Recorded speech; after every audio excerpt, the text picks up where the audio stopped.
As anticipation builds up for the upcoming track season, all eyes will be on Tushar Kanti Manna.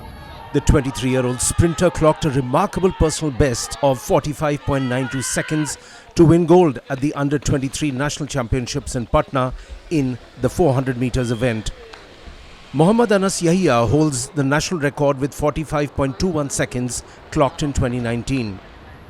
Not good in studies in his school days, Tushar Manna, who transitioned from the 100 and 200 meter events, attributes his success to his coach's keen observations and his own relentless work ethic.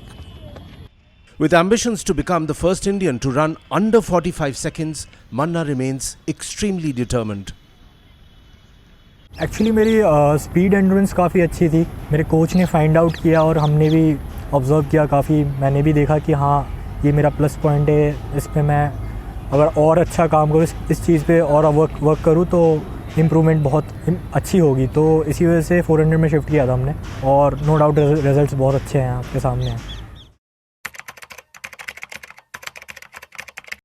400 metre सबसे tough events में माना जाता है track and field में, क्योंकि इसमें सारे तरह की एनर्जी यूज़ होती है बॉडी की और बहुत ज़्यादा आपको लैक्टेट टॉलरेंस पे काम करना पड़ता है, तो वो बहुत पेनफुल होता है वैसा वर्कआउट. बट ये है कि अगर आपने क्रैक कर लिया कि इसको कैसे एग्जीक्यूट करना है रेस को, मेरे हिसाब से मेरे को किसी ने बताया था, मो जैकब ने बताया था ये कि रेस को क्रैक करना है, जैसे मैथ्स का इक्वेशन होता है ना, वैसे रेस को क्रैक करना पड़ता है कि आप किस तरीके से रेस को एग्जीक्यूट करोगे. जैसे आप स्कूटी में इको मोड डालते हो, बाइक में इको मोड डालते हो ना, कि आप इतने माइलेज पे जाओगे तो आप इतने दूर तक जाओगे, तो उस तरीके से सेट करना पड़ता है बॉडी को. हमने ये क्रैक कर लिया था कि मुझे कैसे मैं भाग सकता हूँ. मुझे ऐसा लगता है जो इंडिया कैंपर्स है वो मेरे से ज़्यादा फिट है और क्या पता मेरे से ज़्यादा फास्ट भी और मेरे से ज़्यादा एंड्योरेंस भी उनमें है, लेकिन race execution is different thing जो बहुत इंपॉर्टेंट है मेरे ख्याल से 400 मीटर में. तो मेरे फादर गोल्डस्मिथ है, तो वो शुरू से दिल्ली में उन्होंने मतलब वो बचपन में ही आ गए थे, तो उन्होंने अपना काम वाम यहीं पे स्टार्ट किया, दिल्ली में ही थे. मेरी मॉम गांव में चली गई थी तो मैं वहीं पे बॉर्न हुआ, वेस्ट बंगाल में मेदिनीपुर में. बट आफ्टर 2-3 ईयर्स मैं वापस आ गया था दिल्ली में. फिर हमारी बस मैं ही हूँ अपनी फैमिली में अकेला, मॉम डैड और मैं, तो हम तीनों अभी दिल्ली में ही हैं. 2004 से मैं दिल्ली में हूँ और मैं तब से दिल्ली का ही रेजिडेंट हूँ. और तो ऐसा नहीं है कि कल्चर सारा कुछ फैमिली में बंगाली चलता है, खाना पीना भी बंगाली चलता है, बस ये है कि दिल्ली में हम. His sweet tooth is a problem, but he's doing his best to control his diet. ये मेरा एक प्लस पॉइंट था कि मैं बंगाली था और मेरे घर पे सारा मेरी mummy actually thanks to my mom कि उन्होंने मेरे डाइट पे इतना मतलब शुरू से हमारे कल्चर में था सारे माइक्रो न्यूट्रिएंट्स साथ में रखना प्लेट में. तो चिकन फिश वगैरह मैं रेगुलर ही था मेरे लिए एक तरीके से. तो इस चीज़ का बहुत एडवांटेज मिला, न्यूट्रिशन से मेरे को बहुत अच्छा बेनिफिट मिला अपने स्पोर्ट्स करियर में. स्वीट्स तो ऐसा है कि आप छोड़ ही नहीं सकते कभी. हाँ, आप कम कर देते हो जब कंपटीशन आ रहा है या कंपटीशन फेज में हो, प्री कंपटीशन फेज में हो, तो आप बिल्कुल ही कम कर देते हो. बाकी ऑफ सीजन में थोड़ा बहुत चलता है, हम कर लेते खा लेते हैं. फेवरेट क्या लगता है आपको? मेरा फेवरेट विंटर्स में तो मेरा फेवरेट गाजर का हलवा है. समर्स में ऑलमोस्ट सारी मीठी चीज़ें मुझे पसंद है, सारी रसमलाई वगैरह, और बंगाली स्वीट्स में सौंदेश वगैरह. और मेरा फेवरेट है मिष्टी दोई, नो डाउट. एक्चुअली मैं इतना मतलब बहुत लोअर मिडिल क्लास फैमिली से बिलोंग करता हूँ, तो क्रिकेट हम ऐसा सोचते हैं कि क्रिकेट बड़ा एक्सपेंसिव स्पोर्ट्स है, ऐसा लगता था शुरू में. तो इतना घर वालों को मैंने फोर्स भी नहीं किया. बट ये था कि शुरू से ना मैं स्कूल में जो ईयरली स्पोर्ट्स डे होता है उसमें फ़र्स्ट आता था. और जब 8th-9th में आया तो मैं सोचता था कि मैं अपने पूरे स्कूल में सबसे ज़्यादा फास्ट हूँ. तो ये फीलिंग थी कि हाँ मैं कर सकता हूँ. और फिर स्कूल में जब भी स्पोर्ट्स डे होता था उससे पहले ट्रेनिंग वगैरह स्टार्ट करते थे, 1 वीक पहले, 1 महीने पहले. तो वो बच्चे क्लासेस बंक करके ट्रेनिंग करते थे और मैं टीचर्स भी कुछ नहीं बोलती थी. तो वो था कि क्लास बंक करने को मिले परमिशन लेके, तो फिर कौन ना करे. तो फिर वहाँ से थोड़ा जर्नी स्टार्ट हुआ, थोड़ा हल्का हल्का ट्रेनिंग, फिर वहाँ से मेरा करियर स्टार्ट हो गया. टू बी ऑनेस्ट, मुझे 400 ने चूज़ किया है, मैंने 400 को चूज़ नहीं किया. ये पॉइंट है कि मेरे को 400 चूज़ किया है क्योंकि मैंने जो ऑल इंडिया यूनिवर्सिटी होती है सबसे पहले वहाँ पे 400 भागा था. उसमें मेरी 200 और 400 दोनों में एंट्री थी. उससे पहले नॉर्थ जोन होती है, नॉर्थ जोन यूनिवर्सिटी जो नॉर्दर्न जोन है, तो मेरा उसमें काफ़ी अच्छा परफॉर्मेंस रहा. 47.7 भागा था मैं नॉर्थ जोन में. तो फिर वहाँ से ही कॉन्फिडेंस आया कि मैं ऑल इंडिया यूनिवर्सिटी में मेडल क्लॉक कर सकता हूँ. तो फिर उसके बाद मैंने 200 मीटर की सेमी भाग के फाइनल छोड़ दिया था. मैंने पार्टिसिपेट ही नहीं किया था क्योंकि नेक्स्ट डे मेरा 400 था। खेलो इंडिया में मेरा 400 में सिल्वर आया, 200 में भी सिल्वर आया। फिर उसके बाद मैंने 400 मीटर की स्पेसिफिक ट्रेनिंग स्टार्ट की थी। उसके बाद फिर मैं बेंगलोर में भागा था open national. Tushar idolizes Amod Jacob, who is truly world class. Amod Jacob because मेरे को उनकी रनिंग अच्छी लगती है, इसीलिए वो उनको मैंने एज आइडियल बोला था। मुझे उनकी रनिंग और सेकेंडरी में वो दिल्ली से ही हैं, तो उनको काफ़ी पहले से मैं जानता हूँ और मुझे पर्सनली बहुत इंसान भी एज अ ह्यूमन बीइंग मुझे वो बहुत पसंद है, इसलिए बोला था। हम हंसी मजाक करते हैं, स्पोर्ट्स रिलेटेड ज़्यादा बात नहीं होती। अब जब भागा हूँ उसके बाद से ही होने लगा, नहीं तो नॉर्मली बात होती है। हम शुरू से ही टारगेट करके आए थे मीट रिकॉर्ड तोड़ना, जो कि मैंने सेमी में क्लॉक किया था। मीट रिकॉर्ड मैंने सेमी में भी ब्रेक कर दिया था, शायद 1 या 2 माइक्रो से। बट एक और लड़का रिंस जोसेफ, उसने भी बहुत अच्छा किया।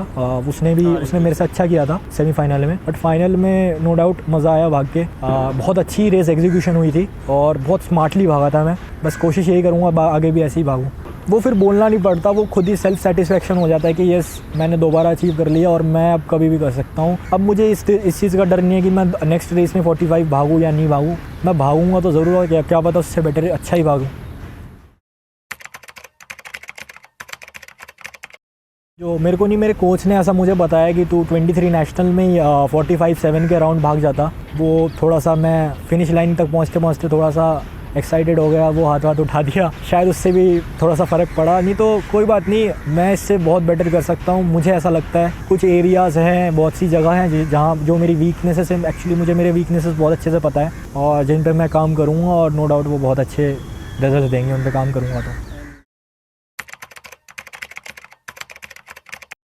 डिसअपॉइंटिंग वो मेरे लाइफ का सबसे बैड फेज़ था। मैं मतलब 9th में मैं फ़ेल हो गया था, साइंस मैथमेटिक्स और शायद इन दोनों में ही हुआ था। और उसके बाद मैंने रिपीट किया था और मैं फिर फ़ेल हो गया, मैथ्स में फ़ेल हो गया। तो वहाँ से भी एक लेसन ये मिला कि अब मैं बता रहा हूँ, मैथ्स ऐसी चीज़ है कि आप कितना भी सीख लो। मैं डम नहीं हूँ, मैं सीख गया था, लेकिन मैंने प्रैक्टिस वगैरह छोड़ दी थी। मैं बुक ही नहीं खोलता था, इसलिए रिग्रेट इतना नहीं हुआ कि मैं फ़ेल क्यों हुआ, क्योंकि मैंने जब बुक ही नहीं खोला तो फ़ेल तो होना ही था। तो वो एक रीज़न था। और उस टाइम मैं स्पोर्ट्स भी नहीं करता था, एकदम बेकार बच्चा था। हाँ मैं अगर मैं 9th में पास हो गया होता तो शायद मैं 10th ओपन से नहीं कर पाता और मेरे पास इतना फ्री टाइम नहीं होता और मैं ट्रेनिंग नहीं करता और स्पोर्ट्स करियर भी स्टार्ट नहीं करता। Tushar's future targets are ambitious, which is exactly how it should be. Running below 45 seconds tops his priority list. सब 45 यस, कौन नहीं जाना चाहता। ये तो सपना है कि लाइक इंडिया का फर्स्ट पर्सन बनूं सब 45 का। मेरा कोच हमेशा गोल सेट करता है, वो उनका तरीका है कि वो बोलते हैं कि इतने की भागनी है, उतने की भागनी है। पर टू बी ऑनेस्ट मेरा कोई गोल नहीं रहता। मेरा सिर्फ ये गोल रहता है कि आज वर्कआउट है और आज मैं अपना 100% दूँगा। मैंने कभी नहीं सोचा कि मैं 45 भागूँगा, ना मैंने पहले सोचा था। जब रिपीट करना था तब सोचा था कि मैं 45 रिपीट करूँ, उस चीज़ का प्रेशर आ गया था। अदरवाइज़ मैं ओपन नेशनल बेंगलोर में 46 वीक्स मैं सेमीफाइनल भाग के सेटिस्फाइड हो गया था, 46-8 भाग के। बट मेहनत की थी तो उसका रिज़ल्ट मिल गया।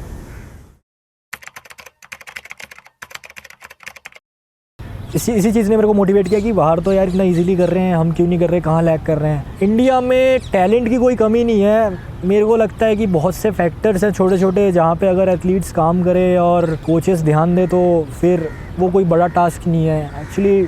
अब इस चीज़ में मैं क्या बोलूँ, या तो मैं खुद करके दिखाऊँ तब लोग बिलीव करें, फिर मैं किसी को ब्लेम, अब मैं कुछ बोलूँगा तो फिर लगेगा कि दूसरों को ब्लेम कर रहा हूँ। तो इसलिए इस टॉपिक पे मैं कुछ बोलना नहीं चाहता। नहीं तो इंडिया में कोई टैलेंट की कमी नहीं है। जो यूथ अगर सही डायरेक्शन में थोड़ा सा वर्क करे, थोड़ा सा पेशेंस रखे और पेशेंस के साथ ट्रेनिंग करे, मेडल के पीछे ना भागे, जॉब के पीछे ना भागे, तो इतना बड़ा टारगेट नहीं है 45।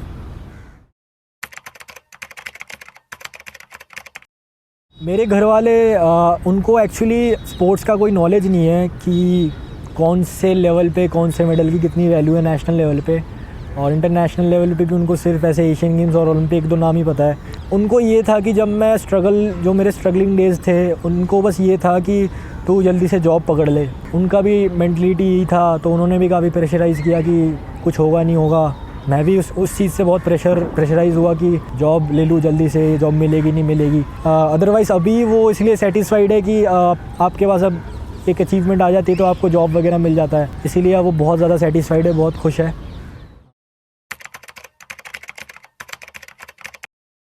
आज मेरा लॉन्ग टर्म टारगेट है सबसे लंबे टाइम तक गेम करने का रिकॉर्ड तोड़ना है। मैं चाहता हूँ कि मैं 40s तक अपना गेम करूँ। मुझे नहीं पता ये पॉसिबल है नहीं है, बट मुझे गेम करना है, मुझे स्पोर्ट्स करना है और मुझे मज़ा आता है इस चीज़ में। कोई टारगेट नहीं है लॉन्ग टर्म, बट मैं अपना 100% देना चाहता हूँ और कंसिस्टेंट होके लंबे टाइम तक गेम करना चाहता हूँ। ये मेरा लॉन्ग टर्म टारगेट है।